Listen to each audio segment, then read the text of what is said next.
Study IQ IAS, आपका selection हमारा mission. हाँ जी एवरीवन, तो 4 अगस्त आ गई। प्रॉबेबली आपकी सैलरी भी क्रेडिट हो चुकी होगी आपके बैंक अकाउंट्स में। आप लोग यार बहुत मेहनती हो, महीना भर काम करते हो, अपनी सैलरी के ऊपर ईमानदारी से टैक्सेस पे करते हो और फिर कई सालों की सेविंग्स के बाद अपने परिवार के लिए एक गाड़ी खरीदते हो। उस कार पर आपको पता है आप हजारों लाखों का इनडायरेक्ट टैक्स अलग से पे करते हो आफ्टर द डायरेक्ट टैक्स। उसमें डलने वाला जो पेट्रोल है उस पर भी टैक्स देते हैं। और जब उस कार को लेकर आप रोड पर निकलते हैं तो हर 60-70 किलोमीटर के बाद आपकी जेब से दोबारा पैसा कट जाता है। एक तरफ आप देखते हो कि नेताजी की गाड़ी लंबा सा वो टाउन टाउन वाला हॉर्न देकर सीधा टोल प्लाजा क्रॉस कर जाती है। उनके पीछे पीछे कई बार बिना उनके भी उनके जो सुपुत्र लोग हैं या भांजे लोग हैं वो अपनी काली काली थार और स्कॉर्पियो में बैठकर अपने मामाश्री या पिताश्री की धौंस दिखाते हुए बिना एक पैसा दिए टोल से निकल जाते हैं। टोल पर झड़प अलग करते हैं। लेकिन आप एक आम नागरिक हैं। आपको ये सिस्टम कभी नहीं बख्शेगा। आप टोल प्लाजा पर आएंगे, गाड़ी को स्लो करेंगे, गैंट्री के नीचे से गुजरेंगे, फास्ट टैग स्कैनर का एक टी करके बीप बजेगा और अगले ही सेकंड आपको एक टुन करके मैसेज आएगा फोन पे कि भाई आपकी जेब से टोल का पैसा कट गया है। Now just think about it. ये वही आम नागरिक की मैं बात कर रहा हूं जो आज देश का ऑयल इंपोर्ट बर्डन कम करने के लिए अपनी गाड़ी के टैंक में E20 फ्यूल भरवा रहा है, जो नेशन बिल्डिंग के नाम पर अपनी गाड़ी के महंगे इंजन की लाइफ और उसकी माइलेज दोनों की आहुति दे रहा है। लेकिन इस सब के बदले इस आम नागरिक को क्या मिलता है? सिर्फ बैंक से आने वाला एक डिडक्शन मैसेज, और ताकि भीड़ इकट्ठी ना हो तो टोल से फटाफट निकलने का एक इशारा।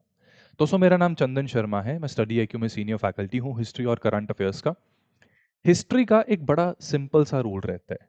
जब भी कोई रियासत या जब भी कोई सरकार अपने शहरियों के ऊपर हर कदम पर टैक्स लगाने लगती है, कि मतलब पहले चीज खरीदने के ऊपर टैक्स, फिर उसको चलाने के ऊपर टैक्स, उसी रास्ते के ऊपर चलने का अलग टैक्स, तो वो टैक्स नहीं रहता, वो एक ऐसी मजबूरी बन जाता है जिसके खिलाफ आवाज उठाना जरूरी है।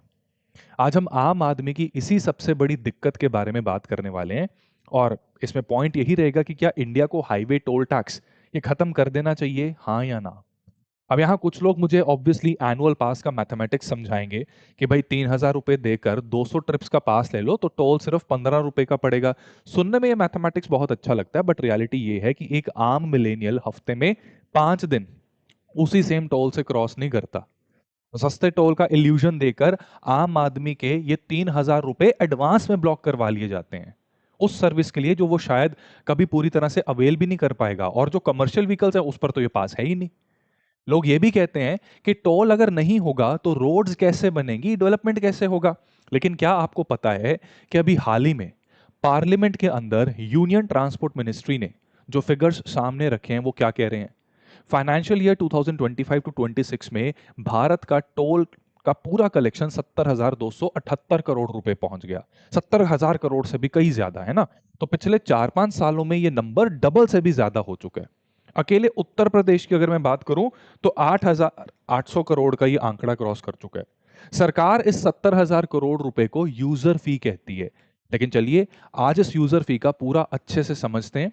एंड आज हम देखेंगे कि कैसे एक गाड़ी खरीदने से लेकर उसको हाईवे पर चलाने तक आम इंडियन कंज्यूमर को हर मोड़ के ऊपर फाइनेंशियली एक तरीके से हैरास किया जा रहा है, एक तरीके से पनिश किया जा रहा है। तो सबसे पहले बात करते हैं उस गाड़ी की जैसे आप अपनी हार्ड अर्न्ड मनी से खरीदते हैं। किसी भी नॉर्मल कंट्री में गाड़ी खरीदना एक आम बात होती है। भारत में ये थोड़ा लग्जरी में आता है ना। ये गाड़ी तो एक बेसिक जरूरत है। भारत में कार खरीदना मानो कोई पाप हो, जिसके लिए सरकार आपको टैक्स के रूप में बहुत हेविली पिनलाइज करती है। जब आप एक नॉर्मल पेट्रोल या डीजल कार खरीदने शोरूम जाते हैं तो सबसे पहले उसके ऊपर लगता है 28% का GST। 28% GST अपने आप में सबसे हाईएस्ट स्लैब है। लेकिन बात यहां पर खत्म नहीं होती। आपकी कार की लेंथ कितनी है, उसका इंजन कितने सीसी का है, उसका ग्राउंड क्लियरेंस कितना है, इस हिसाब से उसके ऊपर एक एक्स्ट्रा कंपनसेशन सेस लगता है। छोटी कार पर ये अप्रोक्सीमेटली 1% से शुरू होता है और बड़ी एसयूवीज पर जाते जाते ये 22% तक चला जाता है। तो इसका मतलब ये हुआ कि शोरूम से गाड़ी बाहर निकलने से पहले आप उस पर 50% तक का सेंट्रल टैक्स चुका चुके होते हैं। ग्लोबली भारत उन देशों में शामिल है जहां कार्स पर सबसे ज्यादा टैक्स वसूला जाता है। अब गाड़ी शोरूम से निकली तो स्टेट गवर्नमेंट कहती है कि भाई हमारा हिस्सा कहां पर है, और यहीं पर आता है आरटीओ रजिस्ट्रेशन और स्टेट रोड टैक्स, जो आपकी गाड़ी की कीमत में 10% से 15% के बीच ये और वैल्यू ऐड कर देता है। इसके बाद mandatory insurance, FASTag issuance, handling charges, मतलब जितने की गाड़ी कंपनी ने बनाई नहीं होती उससे थोड़ा सा ज्यादा पैसे गवर्नमेंट आपसे टैक्सेस के रूप में ले लेती है। और असली खेल तो देखो तब शुरू होता है जब आप उस गाड़ी में फ्यूल भरवाने पेट्रोल पंप पर जाते हैं। भारत के अंदर पेट्रोल और डीजल पर दुनिया के सबसे हाईएस्ट टैक्सेस में से एक वसूला जा रहा है। सेंट्रल एक्साइज ड्यूटी और स्टेट वैट को अगर हम आपस में मिला दें तो जो पेट्रोल आप 100 रुपए में खरीद रहे हैं उसमें लगभग 60 से 69 रुपए सिर्फ और सिर्फ गवर्नमेंट का टैक्स होता है। 30 रुपए का पेट्रोल है एक्चुअली, वो 30-40 रुपए का। तो जब आप अपनी गाड़ी लेकर हाईवे अब निकलोगे, टोल प्लाजा पर पहुंचते हो, वहां पर आप आरटीओ को है ना उससे पहले 15 साल का life time road tax already दे चुके होते हो। आप कार खरीदते वक्त 50% टैक्स दे चुके हैं। आप डेली चलाने के लिए पेट्रोल पर 60% से ज्यादा टैक्स दे रहे हैं। तो इस सब के बाद भी अगर हाईवे अथॉरिटी आपसे हर किलोमीटर पर 2 से 3 रुपए अलग से वसूल रही है तो ये डबल टैक्सेशन नहीं हुआ? खुद बताओ। जिस रोड का पैसा आप पहले ही रोड टैक्स और पेट्रोल टैक्स के रूप में दे चुके हैं, उस पर चलने के लिए आपको दोबारा रेंट क्यों देना पड़े? ये सोचने वाली बात है। लेकिन बात यहां तक खत्म नहीं होती। ठीक है, अगर यहीं तक खत्म होती तो शायद हम चुप रह जाते। अब जो मैंने आपको मतलब अभी तक बताया उसके आगे अब जो बताने वाला हूं वो एक ऐसी रियलिटी है जो हर हाईवे ड्राइवर को पता होनी चाहिए। The reality of E20 petrol. ठीक है, काफी ज्यादा बज़वर्ड है, तो जरा E20 की अब बात करते हैं। देखो, सरकार बहुत जोर शोर से पूरे देश में E20 पेट्रोल रोल आउट कर रही है। अच्छी बात है, बहुत बढ़िया। E20 का मतलब है 20% इथेनॉल और 80% रेगुलर पेट्रोल। अगर आप देश के नजरिए से देखें तो मैक्रो इकोनॉमिक लेवल पर यह एक बहुत अच्छी पॉलिसी है। इससे भारत का क्रूड ऑयल इंपोर्ट बिल कम होता है, हमारी फॉरेन करेंसी बचती है और पोल्यूशन भी थोड़ा सा रिड्यूस होता है ना, इमिशंस के पॉइंट ऑफ व्यू से इट इज बेटर। लेकिन इस पूरे राष्ट्रहित के मिशन का खर्चा किसकी जेब से जा रहा है? आपकी खुद की जेब से। And this penalty is in the form of mileage drop in the cars that are running on E20, यानी 1 लीटर पेट्रोल में कवर होने वाले किलोमीटर्स घट जाते हैं। राइट, इसका एक सिंपल मैथमेटिक्स समझने की कोशिश करते हैं। देखो, इथेनॉल पूरे प्योर पेट्रोल के मुकाबले कम एनर्जी डेंस होता है, उसमें से उतनी ताकत नहीं निकल पाती जितना एक प्योर पेट्रोल प्रोड्यूस कर सकता है। ठीक है, तो साइंस की भाषा में कहें तो प्योर पेट्रोल की एनर्जी डेंसिटी लगभग 34.2 मेगा जूल्स फॉर 1 लीटर होती है। ठीक है, 34.2। इथेनॉल की एनर्जी डेंसिटी कितनी है? 24 मेगा जूल्स फॉर 1 लीटर। जब आप इन दोनों को 80-20 रेशियो में मिलाएंगे तो E20 ब्लेंडेड पेट्रोल आपकी टंकी में जब जाता है तो उसकी एनर्जी डेंसिटी घटकर 32.16 मेगाजूल पर लीटर रह जाती है। अगर इसको स्ट्रेट कैलकुलेट करोगे तो E20 की ब्लेंडिंग की वजह से है ना आपके फ्यूल माइलेज में 6% का एनर्जी का लॉस होगा। ठीक है, इसका अब आपकी जेब पर क्या असर पड़ता है? Let us try to calculate that, है ना। तो E20 पेट्रोल पर है ना आपकी गाड़ी का माइलेज अनअवॉइडेबल तरीके से वैसे तो कम होगा ही होगा, 6% से तो गिरेगा ही गिरेगा। सिटी में जब आप ट्रैफिक में चलते हैं शायद आपको ये 6% का ड्रॉप बिल्कुल भी महसूस ना हो। वाई? क्योंकि सिटीज में डिस्टेंसेस वैसे ही कम रहते हैं एंड ट्रैफिक की वजह से इंजन की आइडलिंग होने लगती है, जिससे माइलेज वैसे भी कम ही आता है, तो ध्यान नहीं जाता। लेकिन जब आप हाईवे पर निकलते हो तो ये कैलकुलेशन बिल्कुल चेंज कर देती है चीजों को। मान लीजिए आपने अपने परिवार के साथ 1500 किलोमीटर की एक हाईवे ट्रिप निकाली। नॉर्मल पेट्रोल पर अगर आपकी कार 15 किलोमीटर फॉर 1 लीटर का माइलेज देती है तो E20 पर अगर आप कैलकुलेट करेंगे तो वो घटकर 14.1 किलोमीटर पर लीटर आ जाएगा। ठीक है, इस 1500 किलोमीटर के सफर के लिए आपको पहले 100 लीटर पेट्रोल लगता था, अब आपको लगेगा 106.4 लीटर पेट्रोल, मतलब कि 6.4 लीटर एक्स्ट्रा। तो 100 रुपीज के हिसाब से आपने मतलब इस ट्रिप के लिए 640 रुपए एक्स्ट्रा सिर्फ इसलिए खर्च किए क्योंकि आप E20 फ्यूल यूज कर रहे हैं और देश का ऑयल इंपोर्ट बिल बचाने में मदद कर रहे हैं। आप देश की मदद तो कर रहे हैं लेकिन सरकार आप पर एक्स्ट्रा टैक्स का बोझ डाल रही है। आपने एक्स्ट्रा पेट्रोल खरीदा, उस एक्स्ट्रा पेट्रोल पर 60% टैक्स दिया और फिर उस 1500 किलोमीटर के स्ट्रेच पर चलने के लिए 3 से 4 हजार रुपए का टोल ही अलग से चुकाया। चाहे आप हर टोल पर पूरे पैसे भरो या सस्ते टोल की उम्मीद में 3000 रुपए का एनुअल पास लेकर अपना पैसा एडवांस में ब्लॉक करवाओ, कटना तो देखो दोनों ही कंडीशन में है। आम आदमी का टोल की बात कर रहा हूं मैं, क्योंकि सेंट्रल गवर्नमेंट स्टेट्स को पेट्रोल के ऊपर वैट कम करने के लिए इजीली नहीं बना पाएगी। ये जो वैट का हिस्सा होता है स्टेट्स के खुद के टैक्स सोर्सेज का लगभग 15 से 20% तक का हिस्सा रहता है। इसलिए कंज्यूमर को थोड़ा रिलीफ देने का, उनके साथ E20 के नुकसान को थोड़ा शेयर करने का सबसे प्रैक्टिकल और वायबल तरीका यही है कि हाईवे से टोल टैक्स को खत्म कर दिया जाए। टोल टैक्स हटाना कोई मुफ्त की खैरात नहीं होगी, ये उस कंज्यूमर को मिलने वाला एक वाजिब कंपनसेशन होगा जो पहले ही कार परचेज, फ्यूल टैक्स और माइलेज ड्रॉप का एक बड़ा बोझ उठा रहे हैं। लेकिन यहां पर एक बहुत बड़ा सवाल आता है। ठीक है, हम शेयरिंग की बात कर रहे हैं, टैक्स बर्डन की शेयरिंग की बात कर रहे हैं। अब मान लेते हैं एक मिनट के लिए कि टोल देना जरूरी है। सरकार का एक बहुत बड़ा आर्गुमेंट ये होता है कि यूजर फी हम इसलिए लेते हैं ताकि आपको वर्ल्ड क्लास इंफ्रास्ट्रक्चर मिले और हाईवेज का मेंटेनेंस बिल्कुल टॉप क्लास रहे। अगर मैं आपसे एक सिंपल सा सवाल पूछूं, एक आम आदमी जिसकी छोटी सी आमदनी होती है, जब वो अपनी जिंदगी भर की जमा पूंजी लगाकर एक आम सा घर बनाता है, तो क्या वो घर पहली बारिश में धुल जाता है? एक एवरेज इंडियन सिटीजन की बात कर रहा हूं मैं, नहीं धुलता। उसमें जान होती है, मजबूती डाली जाती है। एक नॉर्मल मिडिल क्लास का घर भी ना, ये 5 से 10 साल तक बिना किसी मेजर मेंटेनेंस के खड़ा रहता है। तो फिर ऐसी क्या वजह है कि सरकार और प्राइवेट कंपनीज मिलकर जो हजारों करोड़ के टोल वाले एक्सप्रेसवेज बना रहे हैं, लेटेस्ट इंजीनियरिंग लगा रहे हैं, वो हाईवेज पहली बारिश में ही टूटने लगते हैं? बिहार की एग्जाम्पल तो पता ही है आपको, ल्यूनर साइज के क्रेटर्स बन जाते हैं, सड़कें धुल जाती हैं। How can a multi crore project fail a basic weather test जो एक आम आदमी के घर आराम से पास कर रहे हैं? इसका जवाब छुपा है मेंटेनेंस में। सरकार न्यू रोड्स बनाने के लिए तो देखो हजारों करोड़ लगा देती है, लेकिन पुरानी सड़कों के मेंटेनेंस के लिए टोटल बजट का मुश्किल से 4% हिस्सा ही एलोकेट होता है। और टोल प्लाजास का फ्रॉड कितना बड़ा है, इसका सबूत इसी साल की मार्च में कॉम्प्ट्रोलर ऑडिटर जनरल की एक रिपोर्ट में आया। पार्लियामेंट में ये रिपोर्ट टेबल होती है, पॉलिटी में भी पढ़ते हो आप। उसने बताया कि NHAI इसने आम जनता से 180 करोड़ रुपए का एक्सेस टोल वसूला। कानून के हिसाब से जब हाईवे का कंसेशन पीरियड खत्म हो जाता है तो टोल फीस को घटाकर 40% कर देना चाहिए, लेकिन NHAI ने ऐसा नहीं किया और रोड यूजर्स को 180 करोड़ रुपए का अनावश्यक बोझ उठाना पड़ा। मतलब सड़कें टूटे या बचे, आपकी जेब से पूरा पैसा इफेक्टिवली वसूला जा रहा है। You are literally paying premium tolls for these stupid potholes. जब एग्जीक्यूटिव सिस्टम बिल्कुल बहरा हो जाता है ना, और आम आदमी को सिर्फ एक रेवेन्यू स्ट्रीम समझना शुरू कर देता है, तब कोर्ट्स को, अदालतों को बीच में इंटरवीन करना पड़ता है। एंड अभी भी मतलब जुडिशरी ठीक है। पिछले कुछ समय में हमारी जुडिशरी ने NHAI को फटकार भी लगाई। वो इस बात का सबूत है कि ये टोल मॉडल पूरी तरह से फेल हो चुका है।